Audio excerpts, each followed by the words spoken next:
No, it's EXP's location. So one office nationwide. Virtual. We don't have offices, no brick. That's really, I'm gonna have to go over on the sure everybody listens, so I get really have like specific real home on the east side. I just saw that a little. I was. You want these in a particular order? Agency. This is kind of. Yes. Door to south. Okay, So this be Brockton first, on the first agent. Okay. Then elevator.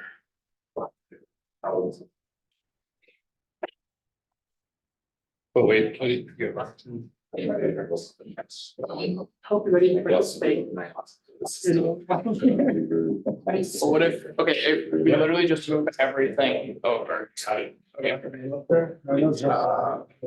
That's. Yes, I know. When we still here. Right across the street. There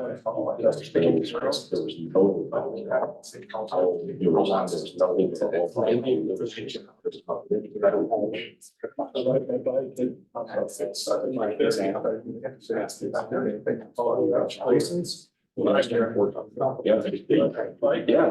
and you could. Treating that before how contracts work. How that, you know, that kind of stuff. Yeah, then you go to the brokerage. And bass pro shop. Market yourself.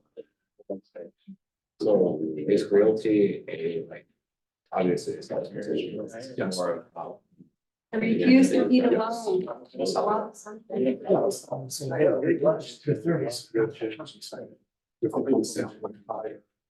Systems.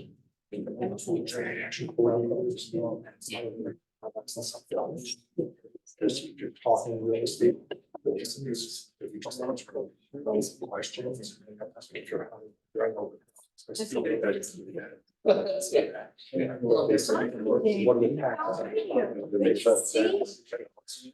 But you can't actually transact yet. Looking forward to that. Okay. As insisted. Fine. So you say. Hi. I'm scanning it, so great to meet you. Yes. We're all 50 states, Canada. So there's the. Well, no, I run my own office basically, which is my staff team. So. Yeah, Roscoe. You're gonna be warm? My group name is the Brewer Rockstar, at EXP company. Hi, Chuck. You see you. Good to see you too. I've seen this. I'm here in Roscoe, Rapids, South Florida. Yes. It's me. Oh, thank you. There's a stranger. And I don't work on those. You know, like those. Yeah.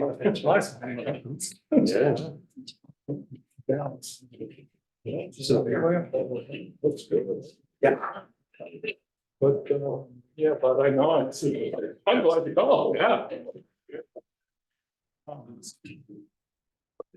Yeah.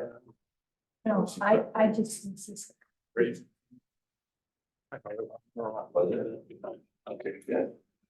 I think you need.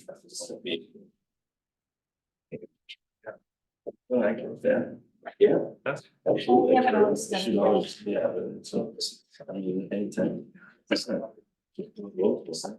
Yes, it's. We're not there yet. Yeah. Yeah. Put together.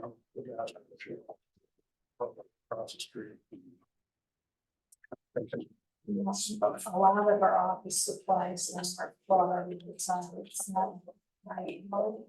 She's doing. You know, it's.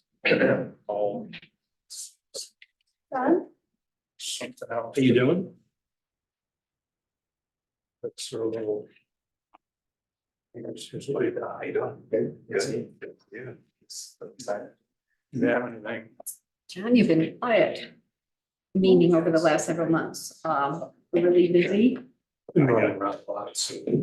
Yeah, It's- because I don't. real estate is a weird world right now. So we can get past that. What do you think of that Supreme Court? No, seriously, right? Yes. Anyway. Well, we're still appealing. So it's just fun how the first case goes through, attorneys, everybody's talking. They're talking about an industry that a lot of people don't work in.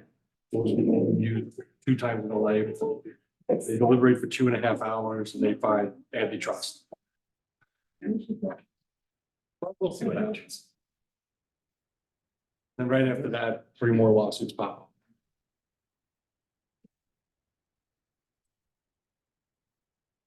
Are you there? Do them all. Do I don't. Oh.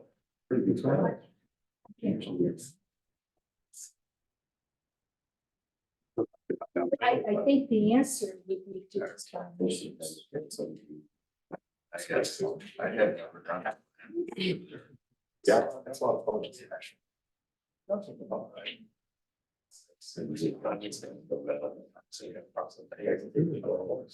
Mayor, didn't see you.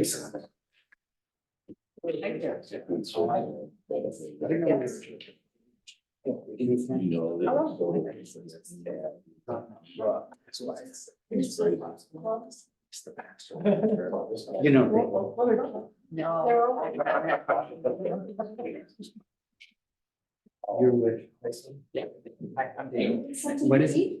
I'm good, thank you very much. That's all right. It's you.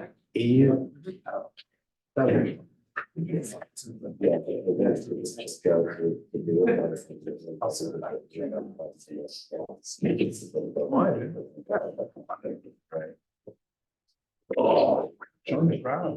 Are you ready? You're not going to have any. I'm sitting in between many. Okay. You want that?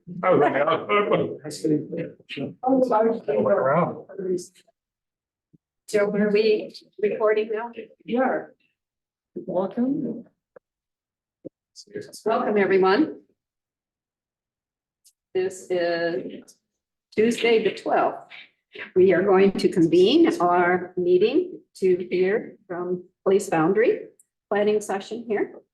Do we need to identify? Yep, just because we have a majority of quorum here, we'll do a official roll Carol call. Gustafson, present. I'll just do a roll call on here. I've got the Okay. agenda stuff up, Thank you. which you call the order at 5:30. Babcock, Here. Malco, Here. Patty, Here. Justin Black, he's not maybe here tonight, here at work. Michael Sima is also notified us he's not gonna be here tonight. Michael Wright. Here. And Carol Ghost. All right, section is here.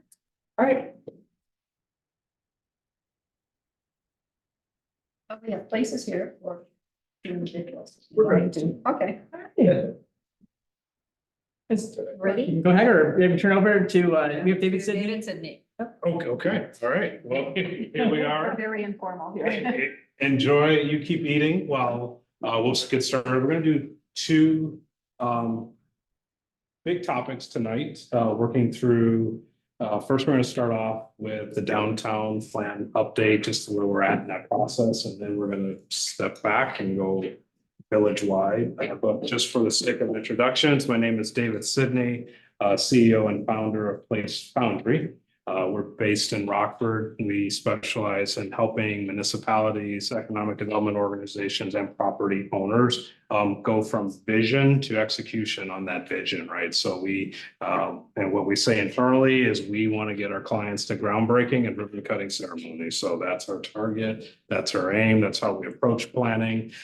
So all of the analysis, all the strategy development that we do in our work is with that in mind. So, colleague, maybe you can introduce yourself. Sure. Hi, everyone. My name is Eo Petronescu. I'm a place strategist with Place Foundry. I've been with Place Foundry just under 2 years now, and working and mostly on the planning side of things, doing policy analysis, data analysis and, stakeholder engagement like today. So really excited to get started today. So last fall, we were in a similar setup, and if it feels like, didn't we just do this? Yes, we started looking at downtown where we're sitting, right, Main Street, kicked off that conversation.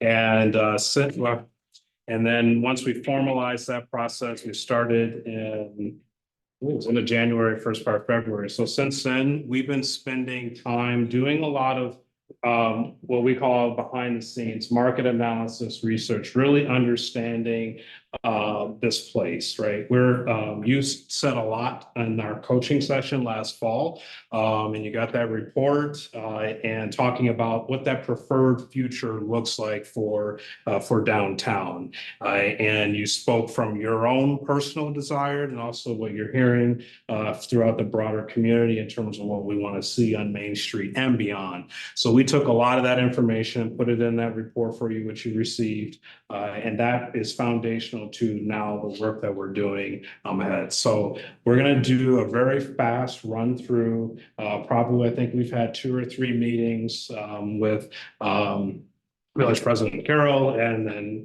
Joseph on as it relates to some of the research that we've been doing. So we're going to bring that up to speed for you. We'll provide you some supporting material so you don't have to write everything down tonight. So I'm going to turn over to Ayu. He's going to walk through the downtown plan, and then we will at 6:10 we'll then pivot to the broader village area. Okay, does that sound good? Is that what you wanted to cover tonight? Okay.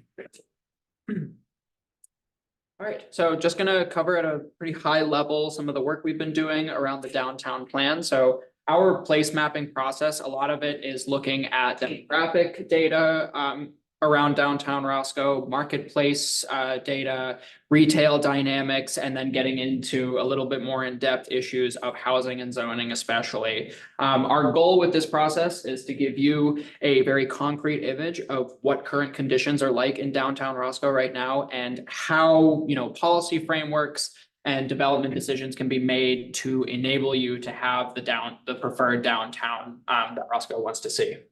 So first part is we identified what is downtown. There are a lot of different borders that we could draw, but we wanted to have kind of a unit of analysis to understand, what could be the downtown. And even if not all of this is developed out as a main street looking downtown, it's still important to understand that a lot of what's within these boundaries is interconnected. So this was kind of the boundary, the planning area that we identified.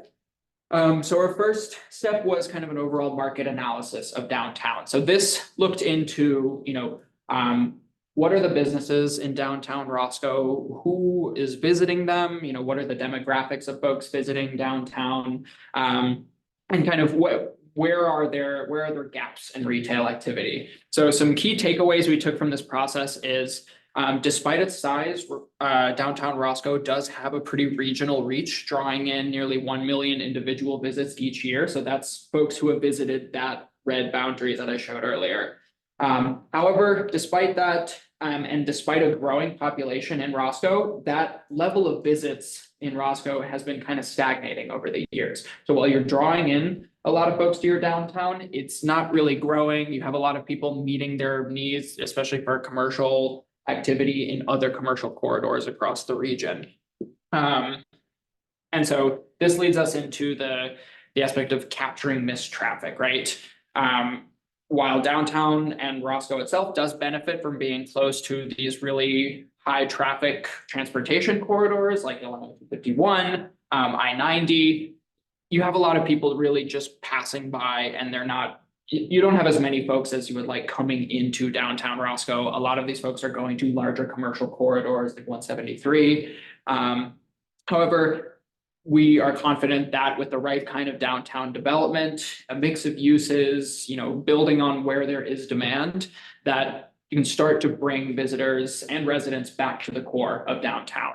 And so part of our analysis also looked at where does consumer demand exist? What sectors of the market? So we found that there is significant consumer demand and not quite a lot of supply for health and personal care stores, restaurants, sporting goods, and hobby stores, right? And this is just a selection amongst many different market sectors where you could immediately have development around and you could attract folks here. So we see that while maybe Roscoe hasn't been able to attract the level of visitation that it wants to its downtown, there's quite a lot of opportunity and the demand is there. It's just creating the right environment for it. These are just a couple of like highlights, visualizations from some of our market analysis. You'll see here, each of these dots represents 50 individual visits to downtown Roscoe. So what's really encouraging about this is, we're not just seeing visits from Roscoe or just the Rockford region. We're seeing visits from all over Northern Illinois, Southern Wisconsin. This is collected over the past year. So again, there's quite a regional reach. There's a lot for downtown Roscoe to build on in terms of its audience. And so with the right kind of development downtown, this can even be expanded or strengthened. We looked at some of the favorite places of people who visit downtown. So these are the locations so these are the top locations that people who have come to downtown Roscoe have visited over the past year. So not really surprising list. You have Gateway Plaza, Forest Plaza, these really big commercial corridors across the region. And what this kind of tells us is that you have a lot of people who are meeting their needs across other corridors and maybe not necessarily in downtown Roscoe. We also found that many of there are commercial corridors in Roscoe that don't feature high on this list. So really a lot of people are going outside of the bounds of Roscoe to meet their needs. This gets at that kind of missed traffic I was talking about earlier, where we analyzed two intersections. Actually, I can point them out here on the map. We looked at the intersection of Illinois 251 and Bridge Street, and then Main Street and Bridge Street. And we looked at the people, what are called impressions. So people or vehicles passing through these intersections. We found that while you have 16 million impressions over the past year coming through Illinois 251, you only have 4.5 million coming through Main Street and Bridge Street. And a lot of that can be explained just by the nature of the road itself. Illinois 251 is a really high traffic transportation corridor, but even drawing in another 500,000 or another million of that number, right? There's significant opportunity for growth in visitation in downtown Roscoe. And this should be seen as like a very important amenity for future development. So that was just kind of like a very high level look at what we did with market analysis. Again, we're compiling this place map report that we will present to you all with much more in-depth data and research. And if you have any additional questions on this, feel free to ask. But the next area we looked at specifically was housing, right? And some of those key takeaways that we found were, Roscoe is seeing a lot of growth in its population, and housing development is not necessarily meeting that demand right now. You have not a lot of new construction, and what construction you do see is pretty limited to single family and 2-unit homes, right? And you have a lot of folks coming from within Winnebago County, kind of relocating to Roscoe. It's a very desirable area to relocate. And so while traditionally the focus has been on single family homes, one thing that we found is there are shifting demographics in Roscoe, and you have a lot more folks who are looking for, something other than that single family home or home ownership in general. A lot more renters, entering the market, a lot more non-family households, and especially a lot of older residents whose housing needs are shifting over time. Even within someone's lifetime, that 4,500 square foot home may not be appropriate for you once you turn a certain age, and the desire to downsize is not necessarily being met right now by existing construction. And so, we believe that, again, that can be addressed, at least in part, by encouraging some different types of housing development. And downtown is a really prime area to do that by building out the downtown that you want, that kind of mixed use walkable environment. that pretty automatically translates into that diversity of housing and ultimately that diversity of experiences that makes a downtown very vibrant.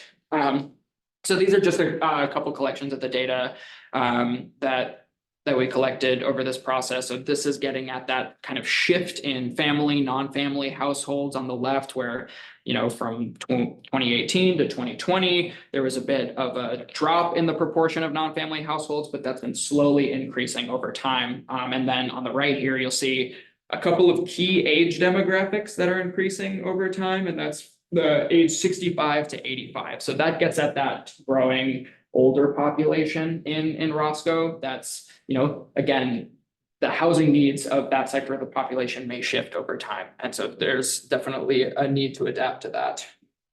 This is getting at the building of housing units in Roscoe. And so this is looking at the entire Rockford, Illinois MSA and kind of what's being built overall. So not very surprisingly, the vast majority of units being built in the area are 1-unit homes.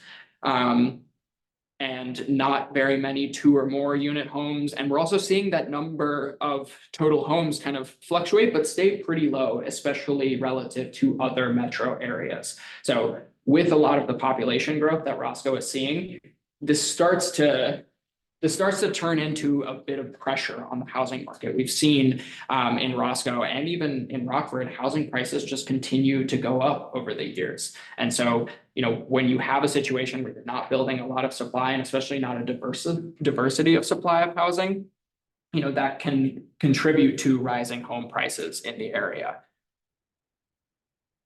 And so the final area that we looked at was zoning. And we looked at the current state of zoning in downtown Roscoe and, you know, what uses are allowed, what barriers do current zoning regulations put up to building the kind of downtown that you want to see, and, you know, what are assets that can be built on from a policy standpoint, and what needs to be amended. So we've, you know, our take is that current zoning right now in downtown significantly limits housing and mixed use development, the kind that, you know, results in those, you know, downtowns that people like to see, mixed use downtowns with, you know, a density of stores and shops and homes. That really creates a vibrant environment. And on the flip side, you know, downtown is that ideal area to promote this kind of growth. And especially when it comes to housing, if the Village of Roscoe wants to have a focused strategy for housing development, downtown is the perfect place to start that. And so we found that existing zoning districts like the commercial service and retail district and the multifamily residential district, these are already really, you know, good regulations that the city of Roscoe has in place with some amendments around bulk standards, things like that. They can really already enable the kind of mixed use development that the village wants to see. And we'll get a little bit more into that. But the other thing we wanted to note was, you know, there's the village can also work to have a more tactical and flexible approach to zoning, right? There are certain developments that are not going to happen tomorrow. You're not going to have the build out of a huge mixed use downtown overnight, but there are certain kind of catalytic projects that could really activate downtown. This could be a pop-up park. This could be some, you know, outdoor market retail, right? And so building into the zoning code kind of an allowance for these temporary tactical uses of land can really drive up interest in Roscoe and can lead to more permanent development and more interest in the area. And so one specific area we looked at was accessory commercial and dwelling units, right? So you have a lot of single family homes in the area that, you know, you have homeowners who may want to build out a small commercial unit in front of their home and kind of encourage a little bit more commerce in the area, or they may want to build an accessory dwelling unit in their backyard to serve for their family, to gain some additional rent, right? And so these are smaller scale developments that can be done at the private property level to really encourage further development. And so we've been working to identify some of these opportunity sites for developments and even coming up with some concepts for some of these more flexible uses of space. So this is just kind of getting into a little bit of our recommendations around zoning. So right now, the village has kind of a patchwork of zoning districts across downtown, a lot of zoning ascribed to single family residential, something that's really not go, so it's really limiting construction to single family residential units, where we see that this is the area to actually, allow for multifamily development. Nothing that we're saying here is saying that you have to build out multifamily developments. The current multifamily residential district allows for single family homes to be built, but this just gives folks the freedoms to say, okay, along Main Street and along Bridge Street, you're allowed to build out mixed use development, and elsewhere you're allowed to build multifamily units. And so not only does it give developers, property owners, a little bit more freedom around building out the kind of development that downtown Roscoe wants to see, but it also simplifies the code a little bit. Instead of this patchwork of zoning districts that you have, much more simplified two zoning district downtown can just help developers come in and say, I know what the rules are around this. I don't have to go through all of this, having a difficult time understanding the zoning landscape. This gets at a little bit of, what that accessory structures and uses can look like. So, we have accessory dwelling units on the top there and the many different forms that they can take, and accessory commercial units at the bottom. And so these can be done in a way that's, very much in keeping with the character of downtown Roscoe, right? It's not necessarily about allowing any form of accessory unit to be built, but making sure that it's done to a standard, and ensuring that it's actually going to have a positive impact on the community. And so one way to do that is by working on developing pre-approved plans. A lot of municipalities have had a lot of success with this, where they've said, you know what, we're going to make the process of development easier, especially for the kinds of housing that we need. So this is an example from South Bend, Indiana, where they said, we need some more multifamily housing, and we want to make sure that it's done in a way that fits with the characters of especially some of our older neighborhoods. So we're going to create this pre-approved plan that if you build this, you're automatically greenlit by the municipality to build it. And so this has taken place across municipalities. This is in Los Angeles, where they've really been pushing accessory dwelling units. And so similarly, each municipality is allowed to come up with these pre-approved plans that are informed by their local landscape, by their environment. And it helps get rid of some of that regulatory tape that developers or even just private property owners have to go through, and helps ensure the downtown footprint that you want to see. So yeah, this ultimately, we kind of came out of this process with three key insights. And so really a downtown for thriving Roscoe.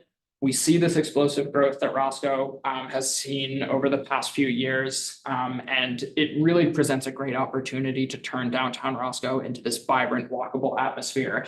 And you have a lot of existing assets, both physical and kind of communal, that we touched on at our last session, from the community cohesion, strong institutions, public and green space, right?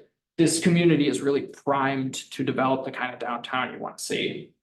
And then meeting diverse housing demand. So again, moving away from, especially in the downtown area, instead of just prioritizing single family homes, understanding how can we bring in a diversity of housing models, in a way that's still in keeping with the character of downtown Roscoe, and understanding that as people move on in life, or as new residents come in, different people have different housing needs, and the single family is not necessarily going to meet everyone's needs.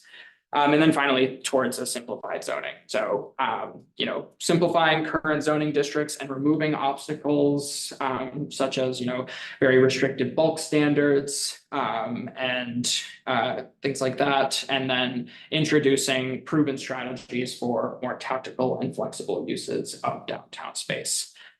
So with that, I understand that there was a lot of information that I just threw at y'all, so please feel free if you have any questions around that. Didn't necessarily get to everything that's going to be covered in the report, but please feel free to ask any questions. bulk? And you take a breath. What is the bulk? So bulk standards refer to, setback requirements for development, how big your yard has to be, what is the minimum lot size, of a certain lot to build a certain kind of use. What is, for instance, the multifamily district right now has a minimum lot size of 3,300 square feet per unit of housing built.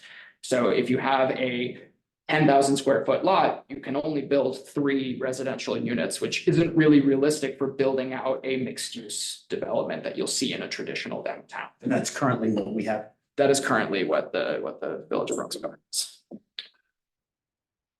So those are some of the, we're saying overall, getting to a more simplified zoning for this corridor, but then we want to work with you on those tactical, right? Because these are going to get into, if we want to see what we talked about in the first session around, commercial on the ground floor, some cases, apartments above, well, our standards, right, won't deliver that. And then for the private property owner or the developer, they can't deliver that number of units and for the return. So for you to be able to know, like, okay, this is what we want, this is what we want to see, this is what we don't want, and making sure tactically that the zoning spells that out. So it's so bulk standards. I just want to add on what you said.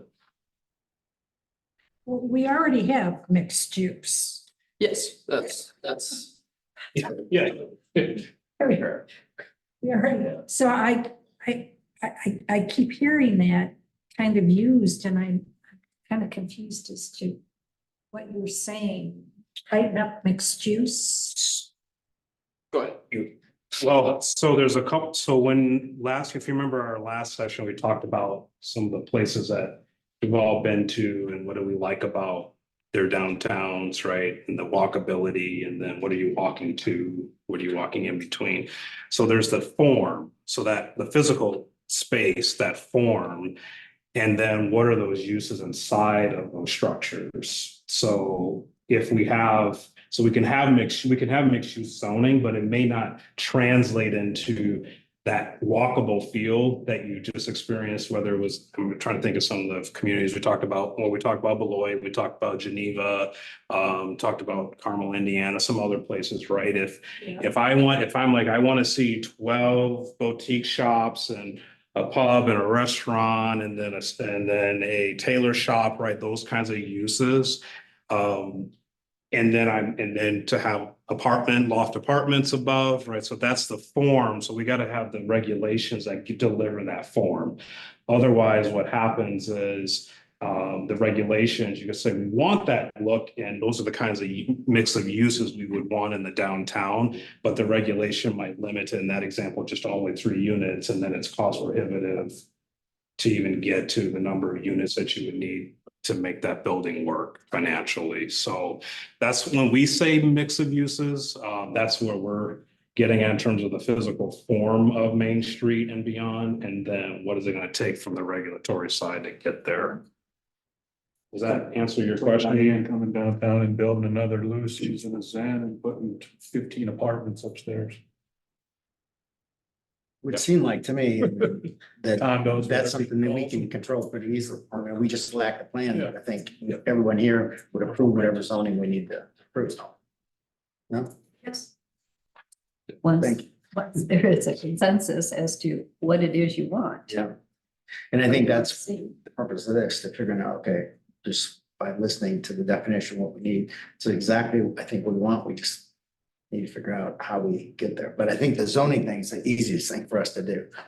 Something I talked to you about on the phone, but let's change the zoning, we can do that. Yeah. You're hearing us a lot as we're working with you. We're like, we want to get this Main Street structured for the success that you said, right? You said there's a preferred future and this is what it would look like. And we have to work on those structural, and there's tactical things that we can be doing over the next, few months before we even finish this process, if you're at the speed that you want to move at.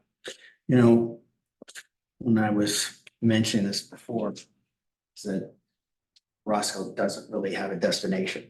Didn't even know it was a city for a long time. So one, we have a clean slate to do whatever we want to, fortunately, because nothing really got done And we have a lot of, empty spaces, so I think we get a good, I think you mentioned that in your talk, we have a good green field to pretty much get to where we want to be if we get started.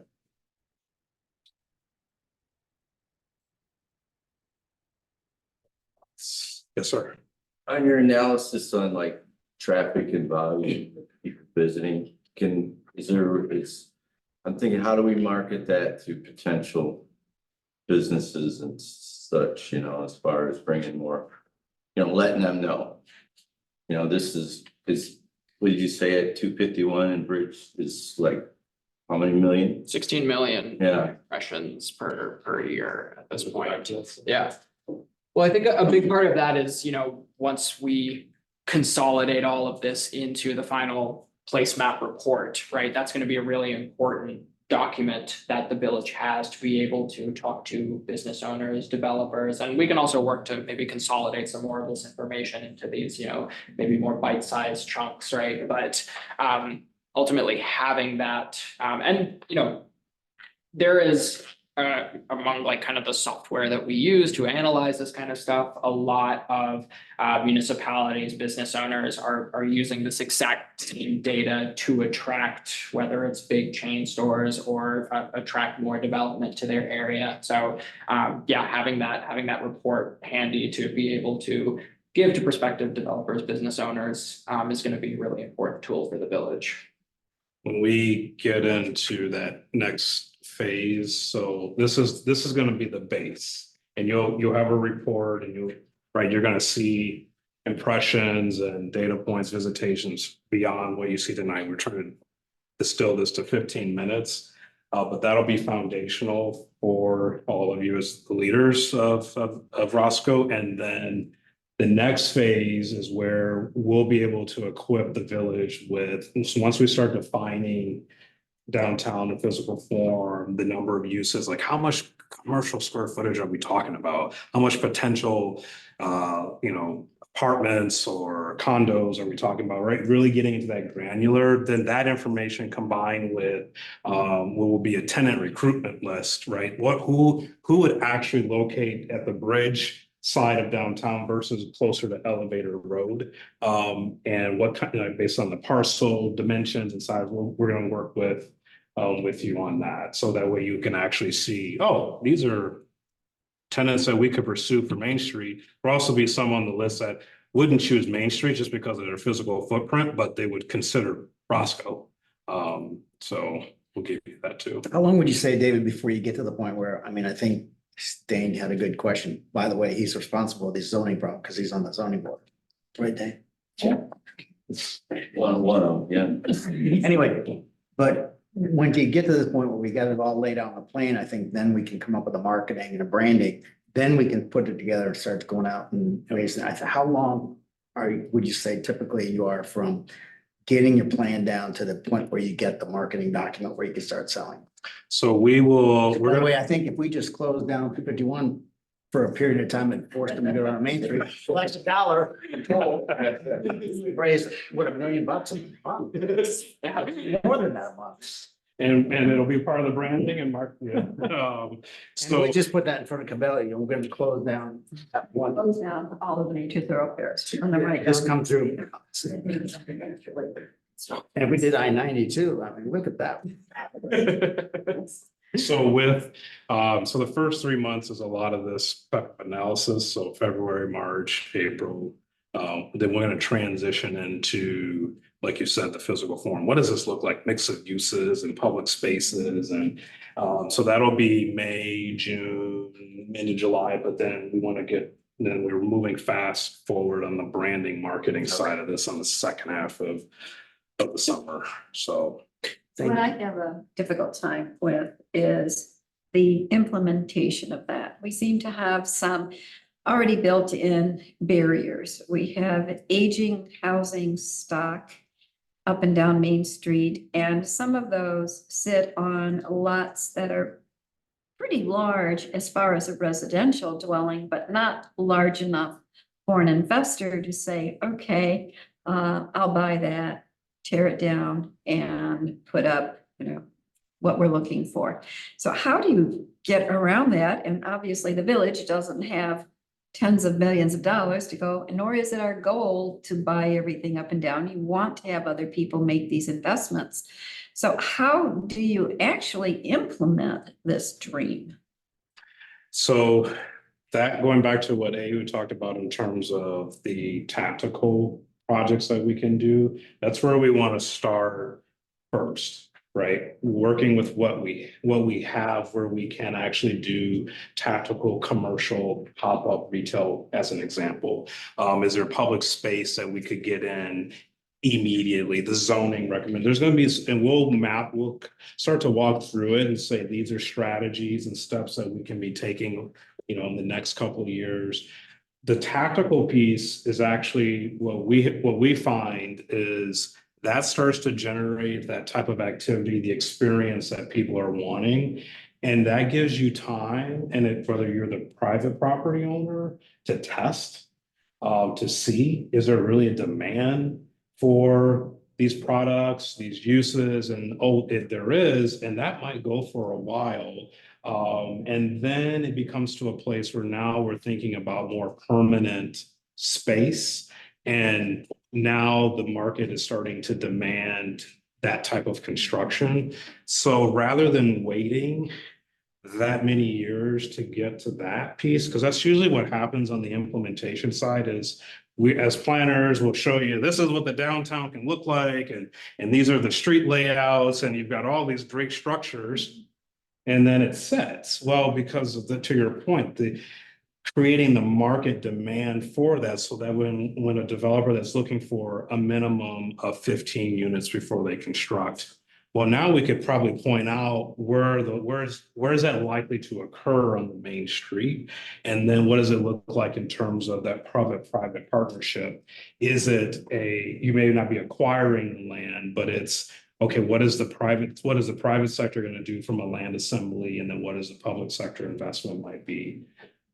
Those are the strategies that lead to implementation. So it doesn't, to your point, you're like waiting for Bridge Street and Main Street to become this destination. So, Bridge Street is what you're seeing right now.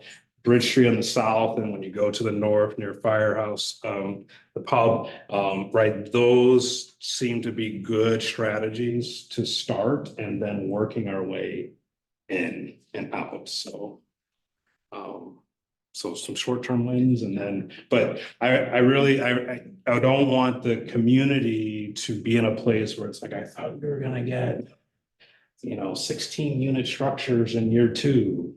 Like, that timeline is unrealistic. But if we're generating the kind of commercial activity along Main Street, and the events, and the Winterfest, and whatever, right, all the things you want to do, it's driving that demand. And now people start to say, I would, if I could, instead of looking maybe to another community to live, if I could downsize from my house into a condo on Main Street, I would do it, right? That's what builds the demand. So it's a long answer, but that's.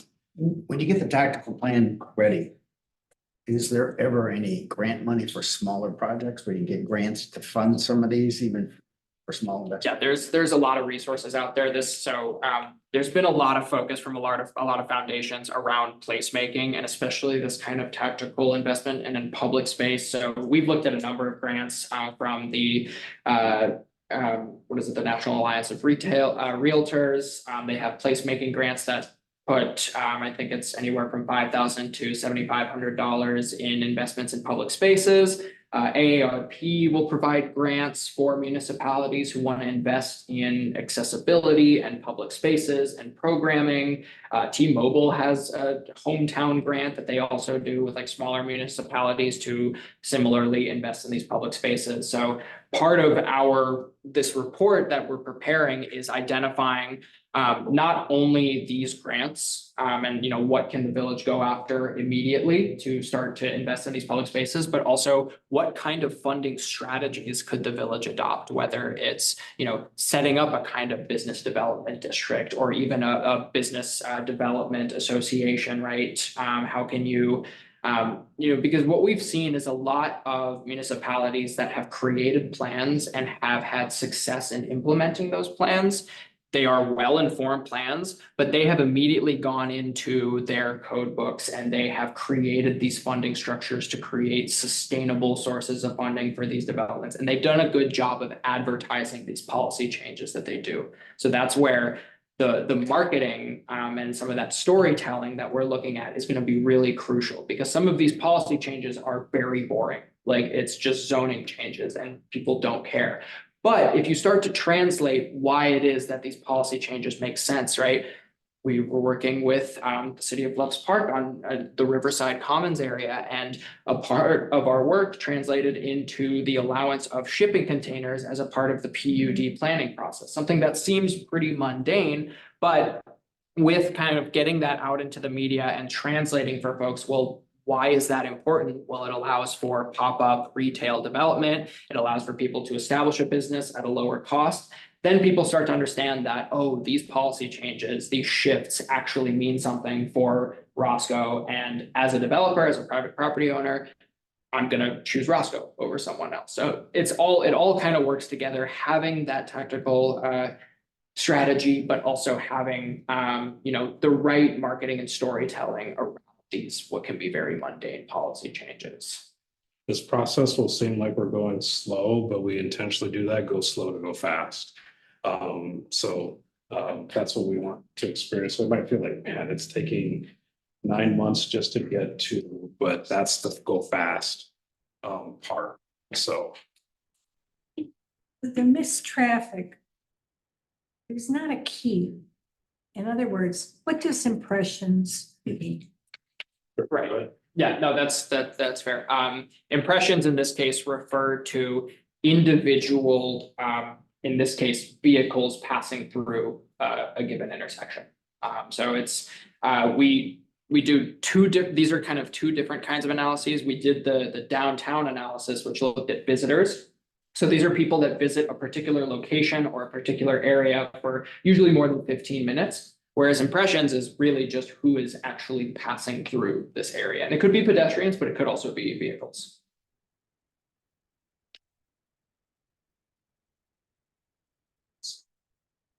any other questions? It's 6:15. I want to pivot to the broader village conversation, but any other thoughts, questions? Again, give you an update on where we're at, and then we're going to do another one, which that one will start to get more into the visuals. Good, okay, all right. Well, let's pivot to looking at the broader village. Really getting into, so we can kind of look at this as economic development, community development. We call it place development strategy. So what you're experiencing for the downtown Main Street is exactly what we're about to embark on for the entire village. So some of the data points that we've presented tonight influence downtown, right? We need to know the housing demand for the broader village and the broader region. But then we also want to look, right, that we're going to use that for the large scale, looking at the village and what are the possibilities for all the other corridors in the area, right? So we're not going to just look at downtown, but we're going to start to pivot to other areas. So I'm going to do the same kind of process we did last time, but we're thinking, but last time it was 2 hours. This one's only 1 hour. But this is very important because the work that we did last in the coaching session was foundational to where we got today. So this is really key to getting those conversations forward. What I want to start with, last time I said, start with a question of what inspires you to live, work, do business, play in Roscoe. And that was one eye-opening for us, but also you saw in the coaching report how we started to bring that into what the downtown plan could look like. I want to step back for the. We haven't seen the coaching report. Have we? Yeah, wasn't it that document they sent up to us? Yes. Oh, yeah. Yeah. Okay. Make sure I get a copy. step back to the larger village area. What would it look like if Roscoe were known as a magnet for business, education, and the best lifestyle amenities? So just kind of for a moment, just kind of step back, think about the entire village. We're known as a magnet for business, education, and the best lifestyle amenities. What would that look like? What would that look like to you? So I know the writing part of this is very, but it's important. I want you to write down, you can do it on your agenda, or I will give you one of the notepads here. Write 3 to 5 things that come to mind. What would that look like? If Roscoe were known as a magnet for business, education, and the best lifestyle amenities. I threw in education because we already talked about it, that's what you're known for. So who would like a sticky note, or you want to write? Okay.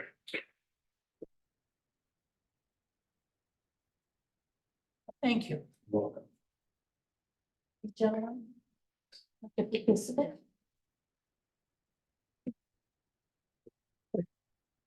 When you say magnet, what are you? Destined, like the top, basically it's a draw.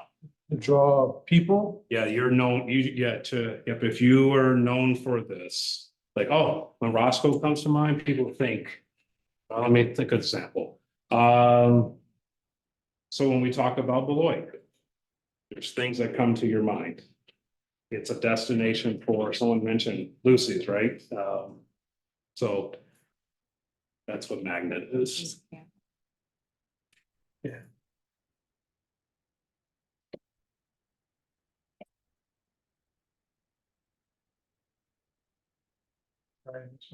Lloyd was a magnet for. Oh, Beloit has become a magnet for its downtown.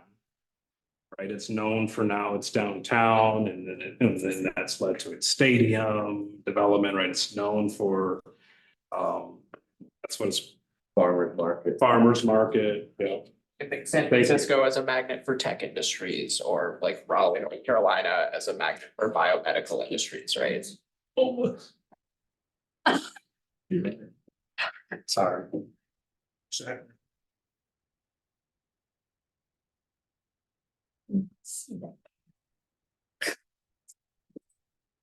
Get the tape this.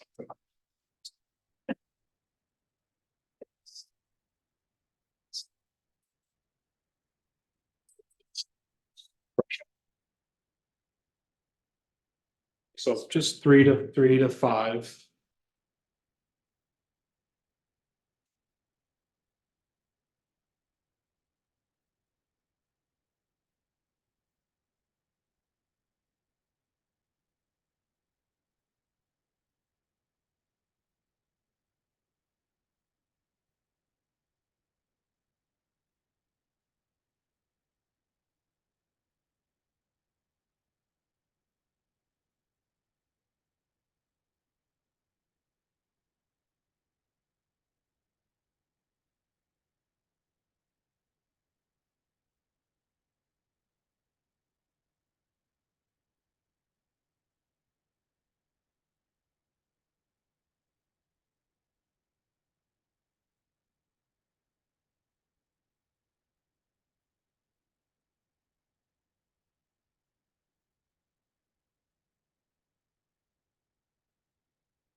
Carol, that looks like 10.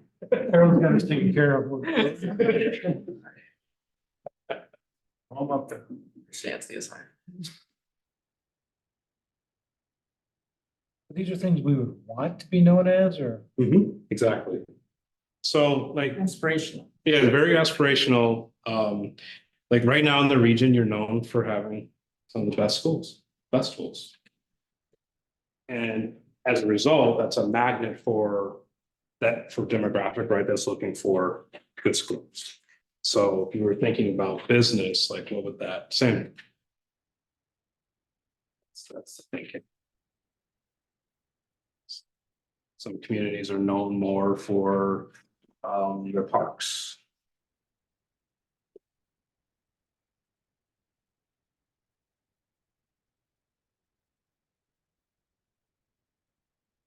For us to talk or just write.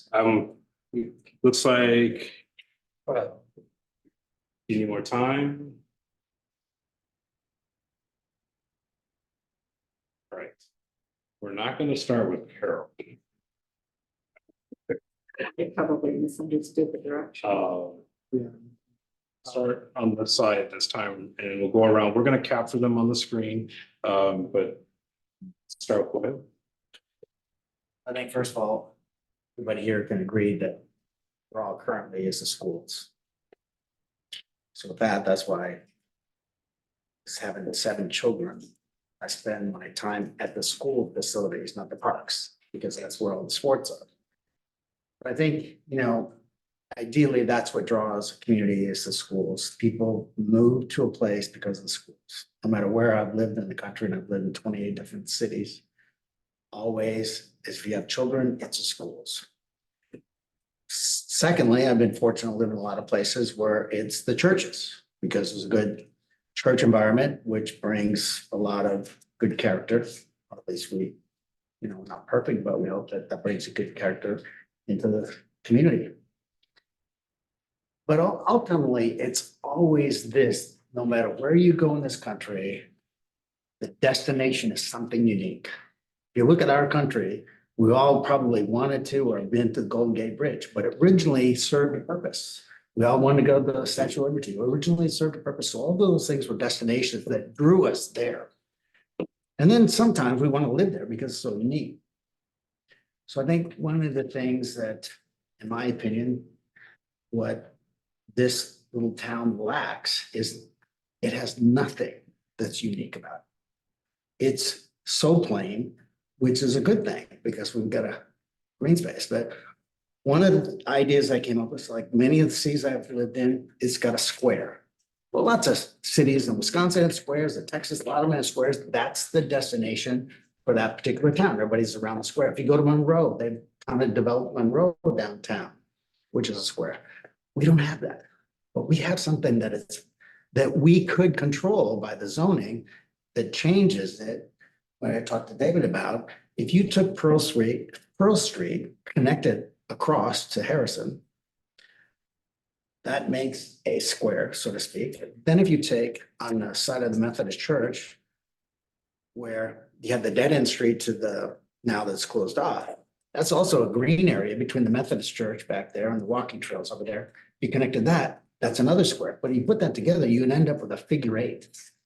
So you end up with a figure 8 that happens to circumvent all of the buildings that we currently have. Well, the police station, the village, the firehouse, across the street, you got the very housing you're talking about, which may not be the most attractive, but it kind of meets some of that need.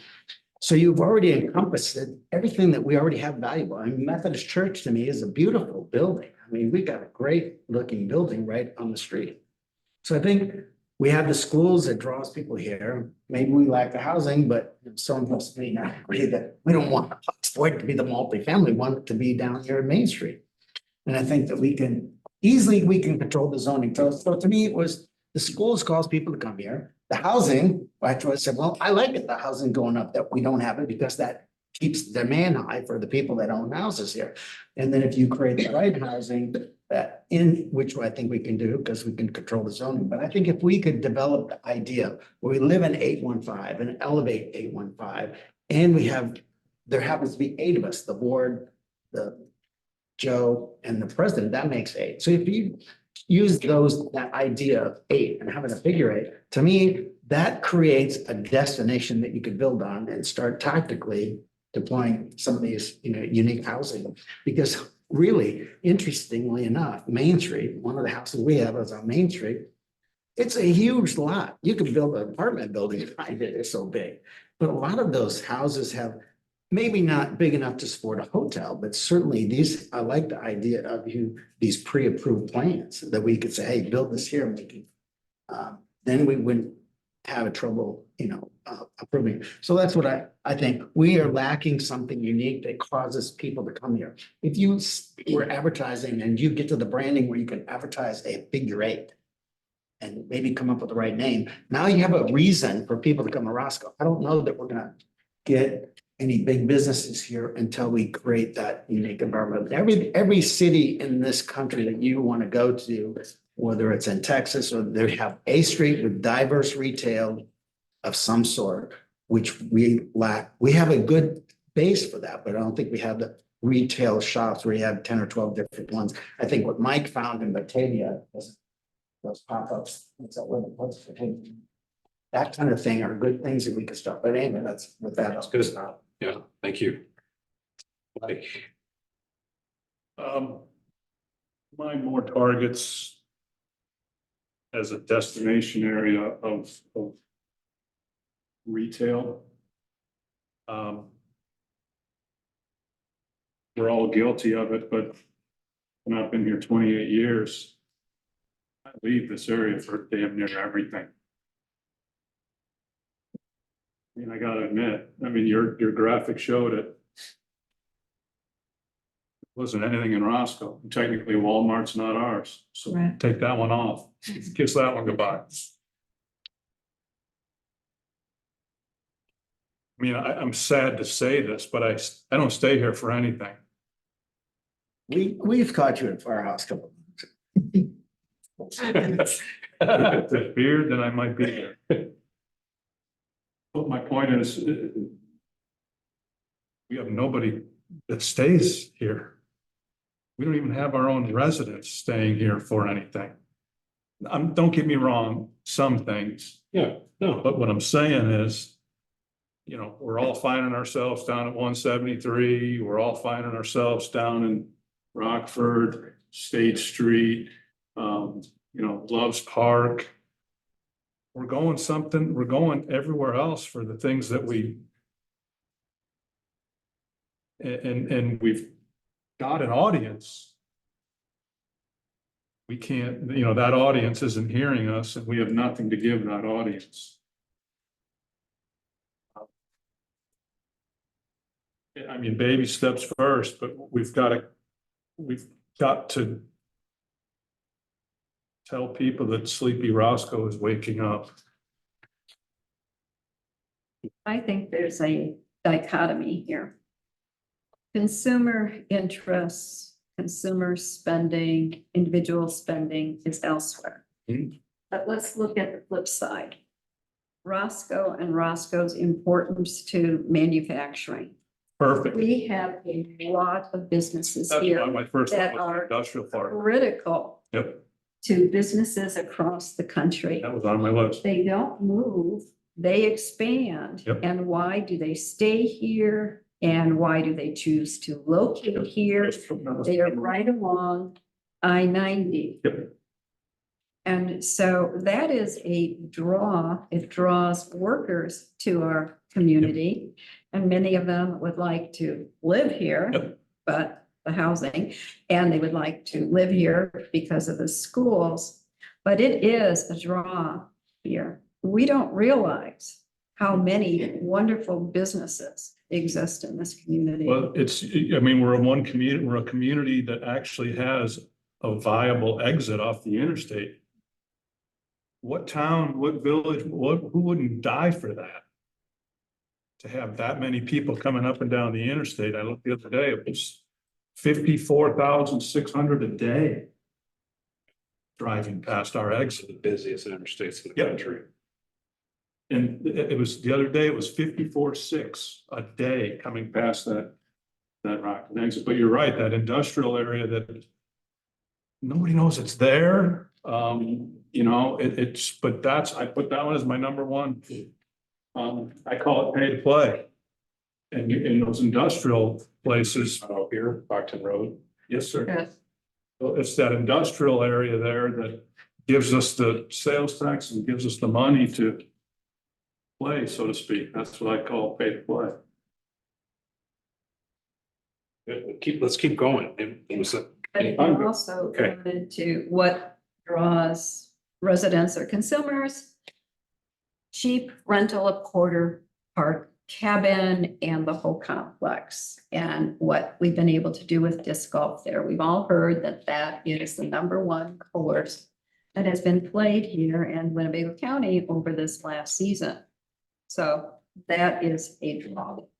And last year at the Fall Festival, I met a lot of people who came from outside of Roscoe to the Fall Festival. So there's this reputation of hometown, small, safe, fun, easy to get in and out of, enjoyable, and people like that. Maybe Stroll on State has a lot of glitz and all that kind of stuff, but there are lots of people who don't want that crush. They want something kind of. Ours is gonna be just as good. Well, then you kind of grow too big and the same thing happens. So, and different people seek out different things. So Fall Festival is a draw. And I don't think we can discount how important junior tackle football is and baseball. The junior tackle football program at Riverside Park has become a model for junior tackle football. That facility is highly regarded. That organization has put a lot of money into it, and those people who have kids in that program rave about that when they compare it to others. And so it's very, very, it's a strong draw. It's what you don't see if you don't have kids involved in it, but it is a strong draw. And let's again think of how many use Swanson Park here for baseball in Leland. So our friendly community that is centered around youth sports is a draw. That's good.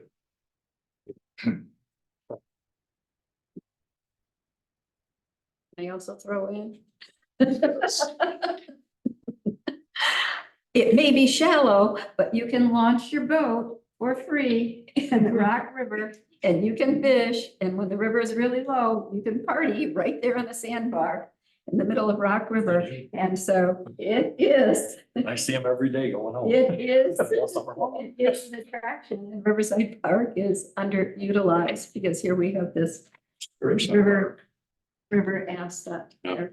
So that makes it a destination too. So I think we beat ourselves up too much about whining we don't have Target. And yes, I shop at Target. I want decent restaurants, but we also have a lot of things here that serve the demographics that we currently have. Thank you, Susan. As a trustee, I've always had my eye on Willowbrook and Rock.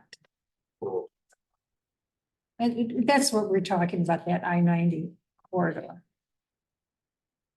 And since I've been on board, we've been able to run sewer and water. Right, Carol, from North Point out to I-90? Don't go that far. It's North Point in Roscoe. Yes, No, that's it. yes. Huge medical. Beautiful place. Yeah. So- that's- So now we've got all that farmland that is starting to open up. Expensive, farmers don't, I mean, they want top dollar for that property. Okay, What are you talking about? Okay, The line. there. Right, yes, the line went all the way through there to get to camping Yes. and all. Yeah. And then. That's really the fire exciting. department. I mean, that was, Time to get that. yeah, and that was a goal of mine as a trustee 15 years ago. I mean, I remember thinking, that's where we're gonna get tax dollars. I have written down a technology educational center. Now, I know there's one in Belvedere that's connected to Rock Valley. But somehow, maybe we could piggyback onto something like that. We've already got a great high school, secondary education. Successful festivals for families.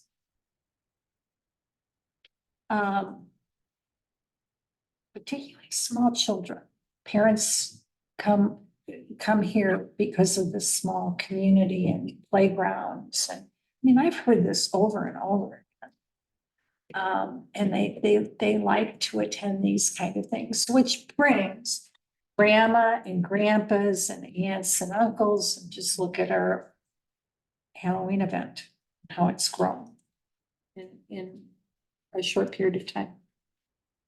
Also a thought, and this has come up. Now we've got the North Point campus, but a place for seniors, senior housing. And I'm thinking like a Wesley Willows or Peterson Meadows. Village, like the Parnell Gym. Yeah, That kind of stuff, because when I was in the Carpenters Union years ago, I worked on those projects. Building these communities where people can move in, live, but have assistance when they need it, but affordable housing, renting for them, a lot of activities, and just bringing a community in. it's. I just looked at Peterson Meadows, so I just brought it to mind. Where's that at, Susan? Peterson? Over. Mulford and what, Newburgh? So you have a situation where you have a buy-in and then a monthly fee. Wesley Willows East. Yeah. Yeah. And you get one meal a day. You have to pay extra for parking, but regardless. Good diet. And for $5,000 or $6,000, you can have a washer and dryer put in there. So you decided not to sign it. And this, I think of Rockton. And I'd like to think of Roscoe as being an incubator for arts and crafts, arts, just like the farmer's market in Woodlight. Help me out here. Yeah, no, I see, I know what you're talking about. That would be nice. But much like how they do the farmers market in Lloyd on Saturdays, your city market in Rockford, there has to be a way that we can put something in, like you're saying, a pop-up, where that can be something that becomes, we're known for on this day. And it's easy in, easy out, getting our community together, our artisans coming out with their home goods, their products they would sell online, but they're coming out and selling your honey and other items.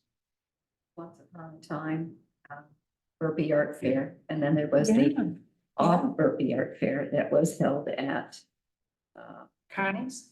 no, on Park Avenue there. They got the grounds, but then they stopped doing it. But anyway, you're talking about an art festival type of thing. That gets into the last amenities. There's a throwback though too, like what William was saying before, schools is the main reason why a lot of us move here. That's why I came 20 years ago, but we have so much manufacturing.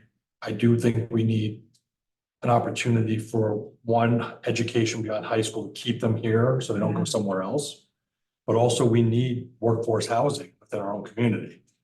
Because these manufacturers, and more of them will come here if their people don't have to drive 2 hours for an affordable home to get to that factory job, to get the good paying jobs. So it's something to think about when we're zoning different areas for development. Sprinkle some in here and there. Because you can't find, I mean, a single family home in Roscoe now is it's impossible. Well, it's no different than the rest of Winnebago County, is it? Well, that's it. Number It's- 4 market in the country right now is this region, so. It's the macroeconomic situation here that is everyone in a bind. Stacy. Pretty good list. Okay. For over 25 years, we've been making these lists and talking Yeah. about it. And honestly, the biggest difference is this group right here. Doing what we're doing tonight. Lots of talk, never any action, and finally there's action, so. I think that is the biggest draw that we'll have is a group like this that's willing to put the time in to accomplish this stuff. We have good schools, we have good parks, we have bike paths, we have all that stuff, but we just don't really get engaged a lot. I mean, we've gone after business and it doesn't always pan out. We've gone after different housing things, it doesn't always pan out, but and for a long time, Roscoe was known to be anti-business, and I think that's changed over the last few years. It's only getting better with doing these kind of things. I mean, I think really this is the biggest magnet we could have, is having a group like this to pull all of that together, because that is what Roscoe should be. Leadership, Yes. which is critical, and we will get into that, right? Seeing that direction and seeing the future, and not just, and realizing that we aren't going to get there maybe in our lifetimes, but we're laying that foundation to get us there, that maybe our kids will see it. Your 7 kids will benefit hopefully from what we're doing today. My one. So just as an encouragement before we pivot, I was at an event and the economic development leader for Frisco, Texas, now granted, Texas is fast growing, right? We all know the facts, right? But there's things that I listened for from leadership. And one thing that I heard from Frisco, which stood with me, is they said back in 2000, late 90s, early 2000s, the community recognized that Dallas was growing, the region, and they started to decide. So we'll go back to that list, right? They started to make some decisions. And one of the things about their decision I found was interesting was around schools. And people said, we're in the wave of growth. We're concerned that we're going to lose what makes us who we are, because you just have so many students and so, right? And she said they made a decision, the community decided and leadership decided that they wanted to go the small schools route rather than the mass schools. So they actually have 12 high schools and unreal elementary and middle schools, and that's a lot of capital. But they said that they made that decision because the community said in order for us to maintain that village feel, we needed to maintain smaller school environments. And actually that is now, fast forward 20 years, come around, because now they've attracted just about every corporation that's coming. They're a community of 235,000 residents, and that's not what they were before. But there's, like, say that as there's a way to grow and not get overwhelmed by it. And that's what we're doing, right? So the strategy, like Willowbrook and Rockton Road, and we put some maps in other areas where how do you have a tactical strategy around housing, so that you can support the business and manufacturing environment, and grow, right? There's things right, that requires a school district decision to make those kinds of policy shifts, but everybody working together, that's what stood out for me. And I just wanted to share that with you, because that's what you're doing. It's like you said, you may not see all of this within your tenure, but you're setting that stage for future leadership in the community. Go, yeah, this is our destination. Because what happens is on the housing front, yes, the values go up, but then it topples, right? Because now no one can get in, and then it's hard to sell the property. So we don't want to get in that situation. And then schools, you get overrun with building so many schools, and then the bonds, right, and the tax rates and everything, right? So it's a strategy that leadership we have to be looking at to what's tactical today. I mean, I'm seeing here on this list, you're already doing tactical things, and if we brand it and then we're consistent, right? If you become known for, oh yeah, Wednesdays you go to Roscoe, why? Oh, because they have this, right? Wednesday, right? There's other days in the weeks that can be capitalized on. So maybe we figure that out in this process, and that becomes a part of your economic development strategy. It's not this strategy, but it starts to feed into the core of the community and beyond. The same time we start to get at, well, if we've not had success we've been known, go back to that, what are we known for? Which I didn't know if we were known, Roscoe's been known in the past as not being business friendly. And you're making that turn, let's accelerate that. And maybe Rockton Road plays a big piece in that, which you're putting the infrastructure in, and so. Great place to advertise. That is right on the corner of 251 and Bridge. I mean, 16 million cars go through there. When you start marketing it, market where people are gonna see, like, stop here, build your business, you know, something to that effect. Yeah. And where it'll spread. You know, yeah. This is good. So I want to continue on because we started to talk about a little bit of preferred future and also we're here, right? We've got some challenges. So if we look at the broader village, right, from the north, we just did some key corridors. Rockton Road to the north, and then moving our way down to Elevator Road, Roscoe Road, Bridge Street downtown, Swanson Road. This is a lot of geography. And each of these areas have strengths. So someone mentioned earlier the easy access to the interchange. And one of the things we, as a part of your strategy, right, we can start to look at some of those that preferred future, but then how does it actually show up here at this interchange? And what's going to be that destination? So North Point Wellness, which, right, you have some major assets here that are already helping you. But what is it going to take to accelerate? Like, why this interchange? Right, that's where we talk about place, and that's the branding. Why this interchange? Right, as opposed to there's other interchanges and there's other interchanges experiencing growth. But why this one? Right. So when we start to look at impressions and visitors passing through, and then what are they doing? What are their needs? Right. We make different decisions. So if we, as a village, your strategy around capturing the 54,000 vehicles that are coming through, that's going to be a different strategy that we want to tackle versus the strategy around the fall festival. Just reality, right? And I'm not saying anything you don't know. But if if we say, okay, what is our place around this interchange?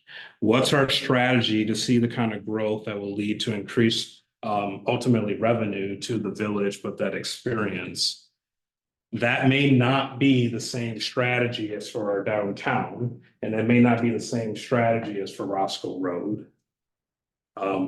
If we are having challenges with housing and the types of housing that we want to experience in any of these areas, right? But we know we need housing, but we can start to articulate the strategies around the type of housing so that a company that's potentially looking at this interchange knows that there's available housing, right? So, like, I'm not saying anything that you don't know, but what I wanted to articulate tonight is that this is key. We're going to keep wrestling through this future state because the strategies get us to that future state. Susan, I'm seeing. No, Okay. no, I'm listening. Okay. Yes, sir. Swore I was just gonna come here and be a sponge and soak up what I could tonight. I wasn't going to talk, but inspired a couple things. I think that it's important as a business owner that if I-90, and I would encourage the board to think about this, if I-90 is going to be your corridor for business, you're going to be attracting all different age groups and segments.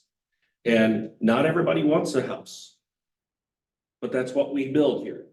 We build houses. There's going to be some young people coming through that aren't ready to build a house yet, can't afford a house. They need a place to live. So we need some destinations for them to live, to be attracted to that corridor up there. They will then progress into the housing market until when they get to the point where they want a condo. So you need multiple aspects of what type of housing you want. But I think you got to think of it from the big picture type thing in that regard of looking at it from a different segment of life. Not everybody is cookie cutter. Not everybody wants the same thing. And you have to appeal to all levels to create what you're looking to create. Because if you don't, you're going to miss out. Because if you don't get the housing for the youth, the young people, the industry that you attract can't hire anybody because they can't afford to live here. starting out. And so you gotta think about that. So I just hope that the board looks at it from a multi-level situation and approaches it that you can't do it all the same way, because we do build houses here. And we have very little to offer young people. And that's where if you want to make the downtown area more vibrant and a walking community, then you are going to need retail with housing above. And your zoning may not fit that right now. You may have to really change the mindset of the zoning. It's gonna. Yeah, we just okayed an apartment complex too. To add to what Jim said, the market here is pulling us along. Developers have approached and indicated that the industry, the building industry these days is going toward townhouses. Because those are what are affordable. So people who do approach the village of Roscoe now approach with a different concept, and that is to build smaller and build up. And to get to that entry point that you speak of, so younger people will not be able to, no, but 400, what's the national average? $462,000 for a house. That's out of the range of most people. But the townhouses that have been pitched are those that can go for 250 to 300. Even that is 10 times more than what I paid for my first house a long time ago. too. But more affordable, shall we say. So what I, long-winded way of saying, developers here are going to help us get there because that's what they want to build. And so they find places where they want to build it, and we just have to help them plan it. What's been very successful in Arkansas and is building a similar kind of the old row houses where they're two-story houses, they pack them in, but they're really charming and they're like brownstones. like brownstones, except they're not made out of granite, you know, they're just made out of. But they're It's really, traditional construction, maybe do a nice brick facade on. yeah, they do brick, but they're very classy looking and they're high demand. 20 foot wide. They're not huge, but they all look nice. And those have been very successful. And in fact, in downtown areas, especially you find in Bentonville, they're tearing down the old houses and they'll build one of these. They'll tear out the old houses and build one of these there just because they don't have the big lots we have down here. It's your new plumbing and wiring too. And we have to go. But it goes back to what David said. If we had that decision of what we want it to look like, and you have those stock plans, build A, B, or C, you can get to that type of design standard that you're looking for, as well as the ambiance. And to your point, Jim, one of the problems has been our zoning has really been driven by somebody wants something approved and the zoning says, okay, we make a decision versus us being in front of that and creating a plan where we define what the zoning is because here's what we in these different areas. Well, you're talking about an art festival. Remove the word art, have a place for festivals. It could be art on the third Saturday. It could be an Oktoberfest. It could be an insurance festival. A different festival. It could be, I know I feel. It could be whatever. Yeah. But have a place Gotta have that a could be a destination. That's what you're trying to accomplish. You're trying to get them to not drive by. So have it be a place for them to stop. It could be a Multi-use. craft fair. It could be a swap meet. It could be Saturday a night band whatever. concert. In the same spot. So that's that, so best lifestyle amenities and then the education and then the business component. So when you look at the major corridors in your community. On that, so let's think about business development and growth. Do you see, sounds like a lot of work over the last 15 years. As a leadership today, do you see Rockton Road and I-90 as your key area for attracting businesses to the area? And I say that, it doesn't have to be an either or, but I'm just asking in your minds, are you seeing this interchange as like, okay, we're attracting business to this area. More jobs per square foot, basically, Yes. versus. You know, when you look at, Retail or manufacturing? exactly, Well, it's ideal geographically, it's problematically, it's problematic. Because that leads us to the engineering we've done and the grants we are pursuing to build out the approach and the intersection. The intersection is too small currently here, to access to I-90, yeah. The intersection is currently too small to handle what is already there. So it's a case of businesses are facing a bottleneck there. And the other problem is we have the county as part responsible for this project. Not all of that intersection is ours. So we need partnerships and we will develop partnerships with them. And then you also have the Illinois Department of Transportation, which governs what that will look like. So yes and no. Yes, it can attract businesses, but at the same time, more businesses would find a road that underserves their needs right now because there has been such explosive growth. And then let's go back to what Sue had mentioned. If you look along Rockton Road there, and Willowbrook, that large tract of land is served by a utility, but ownership is in the hands of people who admire their land, and there's nothing wrong with admiring your land, but over how many decades, I don't know. And so That's been a big problem with that whole area. Yep. Breaking it free from these land barons. aging land barons that are now apparently whole area. It's owned by a handful of people. And we've had incredible opportunities come in there and they just won't let it go for a reasonable amount. You get this close and then all of a sudden they say no, or they want more money and that's been our problem for, wow, 30 some years or more. And it's all over Roscoe. All of these areas are held by a handful of people who just won't let it go unless you're giving them the world. There was a lady that came in that one night that frequents, what's the name of that tavern on the corner? You know her. What's it? Cindy? Cindy, She I already said, met with her, Cindy Okay. Bemis. she said that the farmers wanna work with us. Mhm. You Yeah. met with them? Yeah, we're gonna talk some more. These aren't farmers that own this stuff. Okay. No. That's, Not out none of on that's interstate. gonna help. No, Yeah, those, none of, these are the farmers. developers Yeah. that have bought this land when they were probably 20 years old and have held on to it, and then now Correct. they're in their 60s and 70s and just refuse to let it go. unless like an exorbitant number is Yes. thrown in front of them. You know, even a good point is this, just across 251 here. I mean, they were within days of signing, and then I think they came back and wanted another $1 million.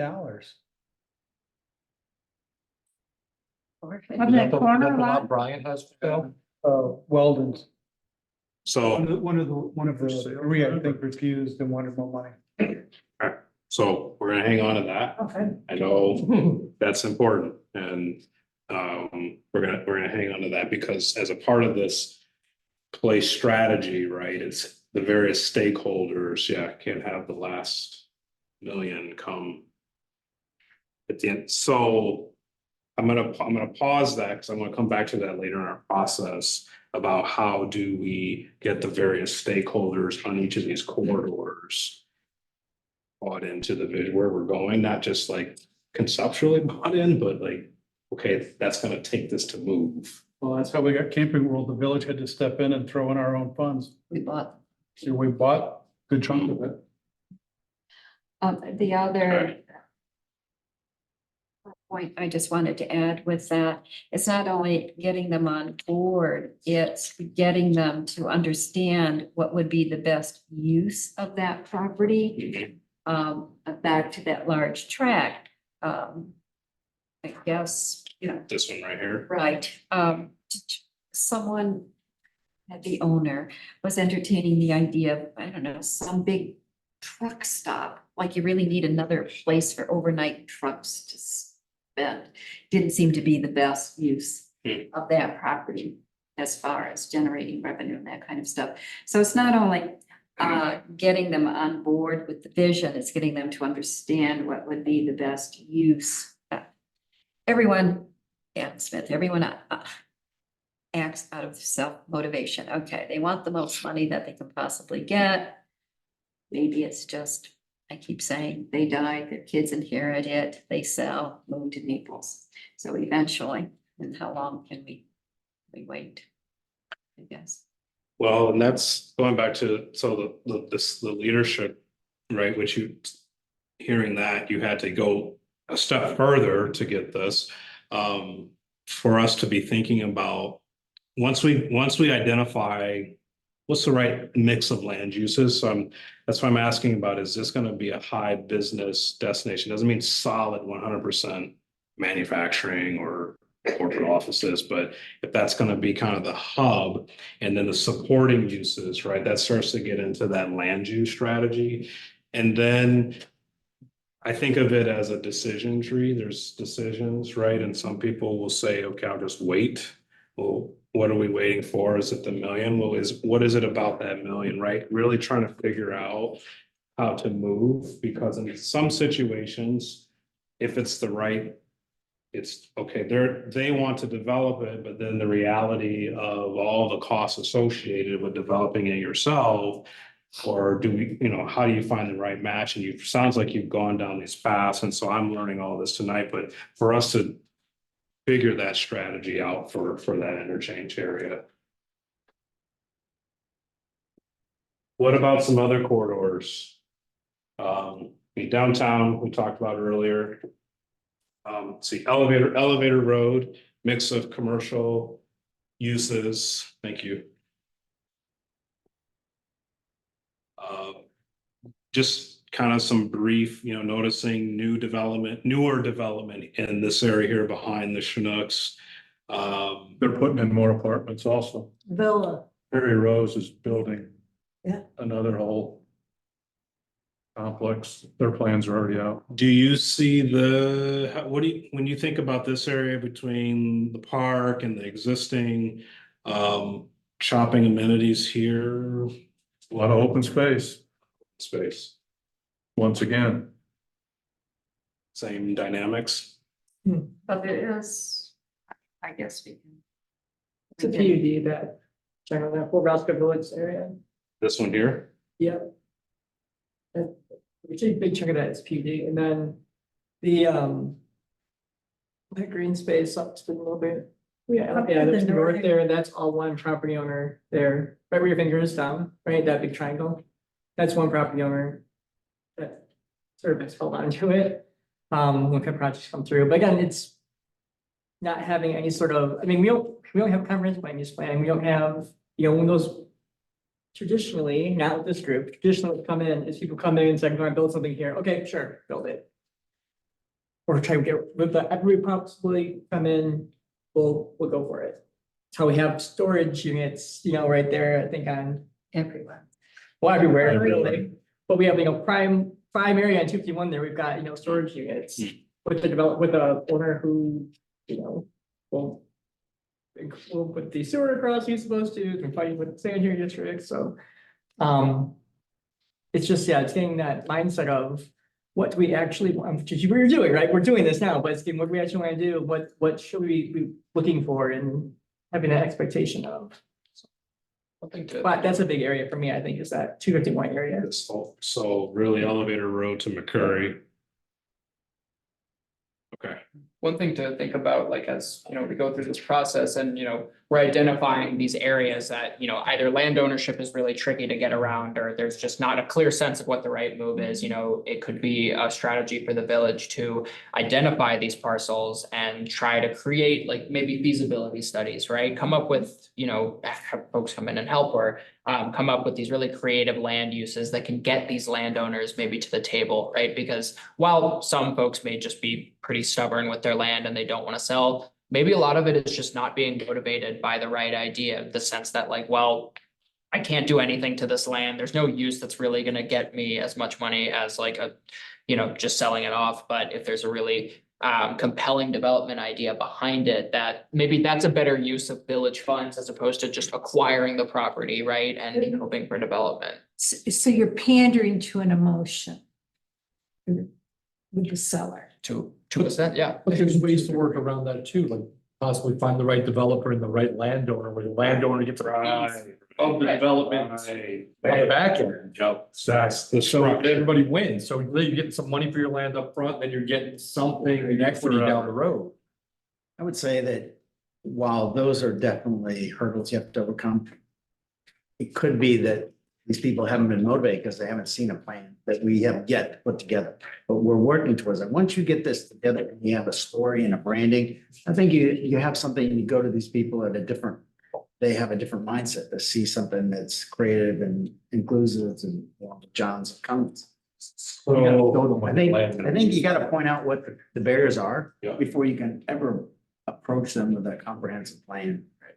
Cause you go to I-90 in Rockton, what do you see at that intersection right now? You see the Love's travel stop. And so the first thing that pops into your mind where it's like, it's actually very understandable that someone wants to create a truck stop there, right? Cause that's what's already there. And we've got 3 there. It's not a big leap to say, well, truck stops seem to be working here, but it takes that extra leap of, some creative thinking to say like, well, what is something else that we could put forward, right? Without the village having to come in and acquire this property and then just, see what they can do with it, coming with a kind of idea for development. And part of this process could be identifying those problem parcels and saying, what's the next step that needs to be taken with them? We tried it right in front of North Point. We thought it would go good with their look. Again, got close, developer wouldn't go the rest of the way, What was tried there? Bass. like a Bass Pro type. I'm talking to them now. A mega car wash and laundromat. Okay. Riverside, so downtown, we've got a strategy, we're in that process, but anything else? On the other side of 251, right, Riverside Park, some things were mentioned earlier, and that really gets into Roscoe Road. Thoughts on this corridor? In terms of preferred future. And you can do it 2 ways, preferred future or current state, like we're learning tonight about parcel ownership. Roscoe Road all the way out to Old River. But we don't own that whole chunk there. That's all Rockton. This here, Well, okay. Yeah, all the way almost to the tracks yeah, almost. I think to the tracks actually is all Rockton, that whole chunk. Well, Just no, north. Roscoe Road south, North of that's Roscoe. us. Okay, But the north chunk, that's, All that. that's all Right, on Rockton. the, yeah, on the east side of the tracks, actually. Is that owned by one farm? That owns all that? Yeah, In Rockton? On the map over here. That- all that brown is- municipal boundaries. yeah. Can we annex it from Rockland? Or do we- Yeah, they threatened us if we did that. They It's part of my subdivision is Rockton What too. about this land here? Yeah. Who's owns that? Looks like that's also. Or that's Winnebago. so unincorporated right now? Yeah. Anything along the river there, you're not gonna be able to utilize. That farm. All that farmland, On the other side? Floodplain. all of it. So, yeah, that floods. That's all. Anything along the rivers, Both ways. you're never, you'll have a hard time building anything. Even here, Mark? Right here? This area? Sometimes, yes. Yeah, it's up to the river. Certain times of the year, yeah. Yeah. Anything along. Anything here. all the way to the horse farm, basically, and then Yeah, on the has other been side, has all the been way underwater to Chicken before. Ridge. Well, maybe that's big enough that we ought to think of a skier there and bring in a lot of fill. And make a little mountain. Winnebago County is going to engage in a 2-phase process of building out Roscoe Road there. One is going to be to elevate a little bit, turn onto Gleesman because you're there in a dip when you make a turn. And so some of that is going to be done sometime this year. And then the rest from Old River Road, I guess, to the bridge. They have a plan to do something in their second phase. The county. So the county, because that's a county road. So our aspiration is to have a safe pedestrian bike path that would be from Old River Road across the bridge to downtown. And so we have applied for a RAISE grant, and I can't remember the name of the other grant. Both of those would involve engineering studies, feasibility studies for dealing with the bridge and creating a pedestrian bike path type of crossing. So the bridge again is something that, no pun intended here, is a heavy lift. It's not ours, it's the county. They need to address it. It is not wide enough and it is structurally beyond its years. They know about it. I don't know when they're going to get around to doing it, but aspirationally, I would like to see the west side of our community, which is out there at Old River Road and Roscoe Road, have a safe way to get downtown. Yeah, because right now, especially kids, people riding Oh, bikes, I mean, we had a it's- lot that just even walk it. It's And awful. it's And dark snowmobilers early. too. then yeah, you can't do this for us. By 2030, it's supposed to be 4 lanes all the way to Route 2. That's the county's plan. Yeah, I think for us to now have, because I see this and I go, yeah, too great. Some people, for what, you want to be near downtown. I mean, this is not that No. far, right? So if we can define how this builds out and what happens here in the floodway and the floodplain. Right, that's a pretty, again, trying to capture more people to do their transactions here. So I like where that's going. Again, that's a different type of strategy, economic development strategy versus Roxton Road. There's a method to my madness here, right? Right, we comprehensive plans for the entire village is a way to go at this. And then what we're showing is what we're doing for the downtown area. Let's do that strategy for each of these corridors, right? But we're doing it together.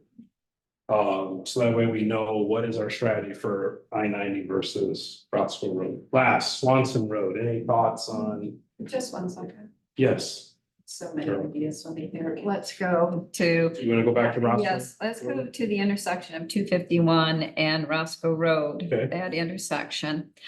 There's a little plot of land across the street from Stillman Bank, right there. Yes.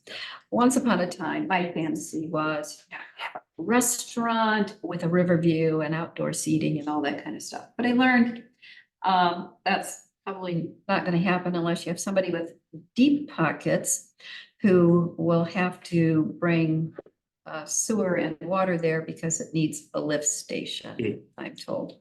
So the problem with selling that property and why it has been for sale for so long is that, along with the fact that the state of Illinois controls Illinois 251, and they would not allow direct access to that, you have a frontage road. So it has 2 significant development issues there. So hence the sign will be there through my lifetime for sale. Still owned by Welding, isn't it? I don't know. Too many barriers for anybody to do it. I mean, yeah, ideally, right there with the river view, cross exposure, nice views, like all the way around except toward the highway. But So let's hang on to that. The barriers are barriers. They're steep. But I will say from other projects, right, getting them out and we're aware of them, but for everybody to see them is important because as we start to think like floodway, right? I used to get scared with floodways and floodplains until we started working on a 15-acre site. And working with the engineers, coming up with creative design solution for development to take advantage of the floodway as opposed to it being a barrier. And so that's what I would want to do for this area, not just for that parcel, but for this whole area. Like, yeah, we probably can't develop this, but there's some other amenities or things we could be doing. Right, again, whether this is not a one-year tactic, but this strategy here, you chose downtown for a reason to go first, and that's gonna be very important, because how we structure this financially can start to open up other opportunities of how do we, we know we gotta have a lift station, and we know, right? Okay, Access, yeah. get it to a point where the demand starts to say it, now the return is there, and it is gonna probably be some public incentives, but you structure it in a way that is not going to overwhelm the village investments, right? Because you're gonna have demands out here on Rockton Road the same time that you have demands here. So that's to help you come along this process to really show you some strategies and methods, but around place. And then you can start to go after. But we know what we're trying to accomplish out at Rockton Road, and we know what we're trying to accomplish on Roscoe Road. So, well, Swanson Road, anything here that between the Forest Reserve, Swanson Park, Porter Park. I saw an announcement on, was it Porter Park Invest? Was it recent? Yeah. So we got big grant for that. Cost the grant. Yeah, and then we Yeah, trying. that's 1.2 million. We are. Harry will be moving at the bike path. That's gonna become the trailhead for the Perryville bike path. Okay, Perryville, it's gonna come across 173. Right now it stops at Rock Cut. It's gonna come across Porter Park will be the trailhead for that bike path. So you can take that all the way down to. Heck, I don't know, State, you can ride it all the way down to State Street, I think. That's real exciting. But yeah, we're planning for that one already. That's gonna be a cool spot. And Joe, didn't you tell me the county is interested in extending a bike path over that culvert? We've been talking with them about a couple of different ones there. All the way up to Yale Bridge. Yeah, we're working on, a couple different options.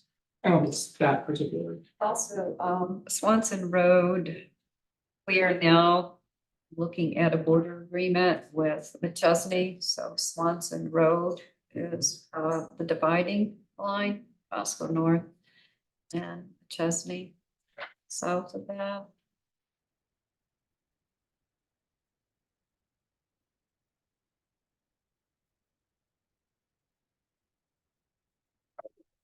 existing businesses here. It's kind of hard in the map, but anything that's A lot of little businesses. A mobile gas station. The other item that was pointed out to me, a challenge when it comes to housing. Swanson Road is one goes further east toward I-90, is that that's school district 205. And people may be attracted to the area and they like Keep it up there. that. And not that they have ill feeling about school district 205, but the fact that their children have to ride so long and far to get to 205 schools from that area, that it may be a deterrent to residential development in that area.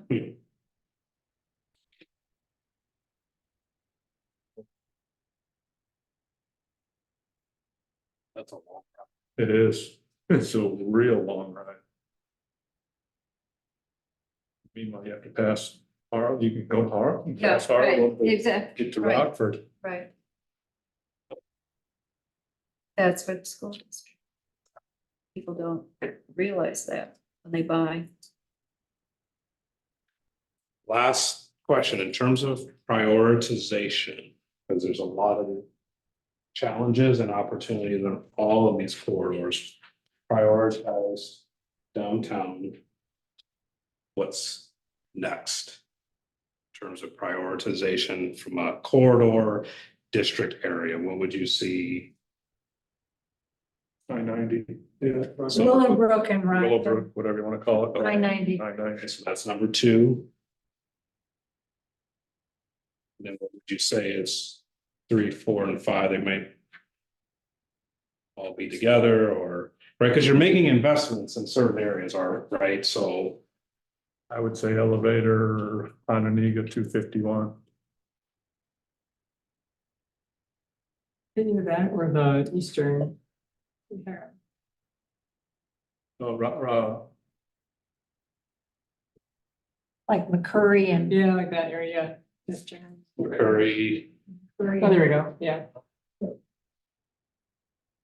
Okay, so that's number. Okay, so if you really look off into the future, the high school bought property out there already. Yeah, that's Exactly where.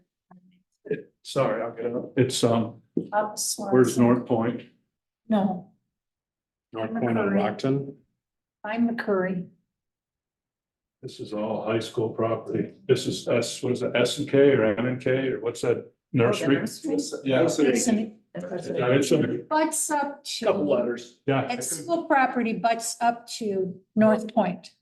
Okay, the high school bought that. Years behind the church. There's a cemetery there and behind that, I can't remember the name of that church. Cemetery is the church. All that property back there, the high school All bought. behind. And there's a creek bed. Because I met a wolf back there. There's a, they, You like, they've got that property already. oh. Okay. So, all right, so in terms of priority, I would say the top three, so downtown Rockton Road, and then this stretch here of McCurry elevator, top three. You're making investments on Swanson Road. There's ideas around Roscoe Road, but maybe this is. But when I say prioritization, it doesn't mean like it gets focused on last, but in terms of like, for us to start looking at some strategies around these top three, and then we come back to these two corridors, does that seem like a good path? Yeah, Yep. I think that's fairly locked in, like. Those seem like commercial things and these seem like residential things, so. Yeah. We need to have a residential plan for these areas and a commercial business plan for these other three. So, okay, Well, and downtown would be a mix of both residential and commercial. so we could do a bucket, kind of 3 buckets, downtown, core, commercial, residential, 3 sets of strategies. Okay. And back to Elevator Road where you see Roscoe Middle School there. In your side, the large tract land there, yes, that is currently, that was sold recently. And the developer there is toying with the idea of mixed housing, so Right, and all All of that. all of this. all of that, Okay. and down several acres. And maybe small commercial facing elevator, but then back, as I said, mixed housing, so. We just had a general conversation of. So yeah, they're very, very early on, but they. Yeah, very, very early on. He's still fine tuning what he wants to do, but he wants to build housing there, a mix of housing and some commercial, because part of elevators already so commercial, other side. So. Okay.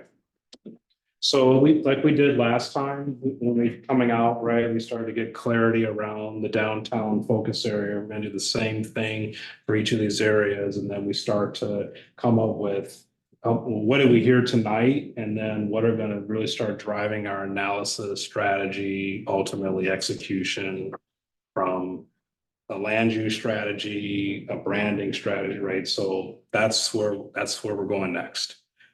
So again, go slow to go fast. I know these first sessions can be painful just to sit in, but this was really good. I learned a lot tonight that these are the things in this process, right? What are these barriers? And let's identify them as fast as we can. And then right, I look at those barriers as, like I said, with floodways, I used to be scared of them. And now, obviously, you can't build in floodways and put structures, but there's a way to do some creative development designs and then the financials that come along with it. So maybe those conversations could shift with some property owners. And I'm not going to promise you anything tonight, but I want to say this is very important for us to, like you said, the action side. So that's what we wanted. This is exactly what we wanted to accomplish tonight. Anything else, Carol, or from trustees, anything? I would like to direct something to members of our audience, Mike's one. Thank you for coming this evening. And as we go through this process, we have indicated and talked a lot of times about wanting to get more people from the community involved in our conversations. And when we have our planning sessions and actually develop boards that can help us go forward with this. So think about it, spread the word. We're in the development stages, recruitment stages here. And as it's going to be a multi-year task. Have to begin somewhere. Do something concrete. Yeah, some plan. Oh, can we do a little taste? Yeah. Yeah, Let's see the part. yes. You have it? Sorry. Yeah, I'll end it on a good note. Yeah. Yes, our festival. Okay. Space. See.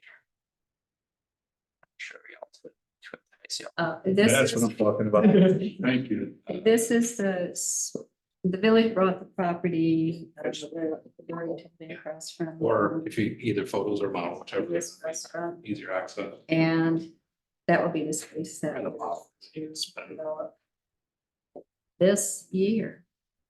This summer. We got a fast timeline, but we're gonna make this happen. These are those tactical things we gotta get off the list. No, I mean. With a sign at 251 that says turn here. So the house is going? Yes. The house is, yes, total, yes. Okay. So is the old vegetation, trees. Multi-use land improvement. Can I ask about this? Okay, that was, okay. But now it's your time to get something to eat at, throw everything in the refrigerator. Everyone at work, Pardon me, everyone at work will love it. Glad I left them something. overplaying. Nice. So we asked, we did, Caroline met with David several times here and Yes. we've talked with the board, obviously, what we're looking for. We're looking for a multi-use space, right? A multi-use area, mostly parking, right? We're on Main Street, most times we parking, but also can be used for other things, small festivals, farmers markets, somebody mentioned that earlier. Or just really a common space, right? The coffee shop, is right there, that white building closest to us. It's a new coffee shop. So we're looking for something that we can use both as parking, but also as a public area.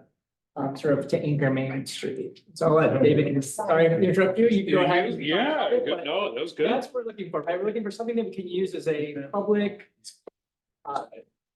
Public open space. So. Very excited about this. Yes. To kind of like demonstrate the flexibility of the space, we kind of showed it with, so at first just as like a normal parking area, and then what would it look like to activate it with maybe some kind of food truck event, right? And then beyond kind of the food truck concept, what does it look like to have like an outdoor market with some temporary stalls? Yeah, so, Yes. and so, yeah, exactly, that's. Way to make it flexible as possible. Yeah, and so we thought through some like design considerations around like also making sure that there's adequate power supply to the site and making sure there's lighting and pedestrian access. One thing we wanted to prioritize with this concept was, making sure that there's adequate access off of Bridge Street here to the south. But also, can you access it off of Main Street, making sure that there's that pedestrian connection over here. And again, really creating this there's some separation between, this private coffee shop here and a patio area, but also making it kind of porous. And this is really a public space that people can enjoy. And so, yes, most days of the year, you're left with kind of a parking area, but again, what does it look like to have an outdoor market? What does it look like to have parking and? Those awnings are like canvas cloth awnings right now. Concept. Yeah, and so we've kind of thrown out this idea of the shade awning, right? There's a couple different directions we could go here. This is a kind of a lower cost alternative, something like, you can put in, provide shade most of the year. You can also take off if necessary, but there are other concepts that we could explore as well, but this helps to kind of enclose the space a little bit, create a little bit more of a welcoming environment as opposed to it just being a bare parking lot. And then a thought is this area, this larger patio area, So this looks so good. I'm so excited about it. this area here. So we've seen this sort of most recent revision of this. Yeah, You took all of our ideas. Yeah. Actually usable. well, but to create these little mini spaces so we can have a mini market, but then also if you could, you just have someone, whether they're on their guitar or whatever, at the corner, there's a part of the atmosphere. And and then, the coffee shop gets the benefit from it, but then, what's going on here in the market, we'll talk with you about how we can handle parking and pedestrian movement to the site when it's not being used for a parking lot. But yeah, this, nice, this all is vision for that site. Really exciting. Very cool. Giddy up. And this is one of those kind of priority areas that you kind of build this out. This is a lower cost alternative than a full-on development that's going to generate that excitement in downtown Roscoe and lead to that more permanent development that you're looking for. Coming your way this summer. We're hoping to get this, we're hoping to. Yeah, Moving so very we're quickly all this. hearing that, even that reaction from you tonight, yeah, it's moving good. forward towards breaking down. What's on the pedal, brother? Yes. Yeah, we were, what, a couple We, weeks ago. yeah, but we would like, well, what's the time? Wait, what? Thank you all, for your time tonight to take the 2 hours. We'll keep moving. Thanks, man. So good, thank you. Yeah, I know. Oh, yeah, I love that, that part, they had the open space in there too. So we just go between. Things are changing. So. Yeah. I mean. Sketch up. It's pretty. Yeah, SketchUp's like a lot. It's easy and very like intuitive for someone that doesn't have like a lot of. Oh. Is it? Yes. Yeah, it's good. So. Those are the. See, it's a street house. Okay. Guess it's. But not the things you have. They're drawings of like. Accessories, commercial and dwelling units. Yeah, one was really little sliver. They slip.